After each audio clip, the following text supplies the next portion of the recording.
আমাদের দাবি মানতে হবে, মানতে হবে। আমাদের দাবি, আমাদের দাবি মানতে হবে, মানতে হবে। আমাদের দাবি, আমাদের দাবি মানতে হবে, মানতে হবে। আমাদের দাবি, আমাদের দাবি মানতে হবে, মানতে হবে। ভাই আপনাদের কি দাবি? আমাদের দাবি হচ্ছে 3 দফা দাবি। 1 নম্বর দাবি হচ্ছে আমাদের যতগুলা গাড়ি ব্রাহ্মণবাড়িয়া থানায় আটকে রেখেছে সবগুলা গাড়ি নিঃশর্তে মুক্তি দিতে হবে। 2 দফা দাবি হচ্ছে আমাদের কুমারশির মোড় কাউতলে এই ট্যাঙ্কের পার পুরা ব্রাহ্মণবাড়িয়া শহরের ভিতরে আমাদেরকে চলাচলের সুযোগ সুবিধা করে দিতে হবে। আর 3 নম্বর দাবি হচ্ছে আমাদেরকে পুলিশের হয়রানি মুক্ত করতে হবে, চাঁদাবাজিতে মুক্ত করতে হবে।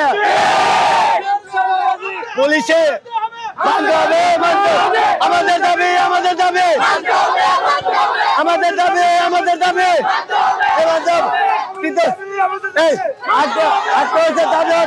আমাদের দাবি হচ্ছে আমাদের দাবি যতক্ষণ না মানা হবে অনির্দিষ্টকালের জন্য আমরা কর্মবিরতি আছি। যতদিন আমাদের দাবি না মানবে আমরা আন্দোলন চালিয়ে যাব, দরকার পড়লে রাস্তা বন্ধ করে দেব।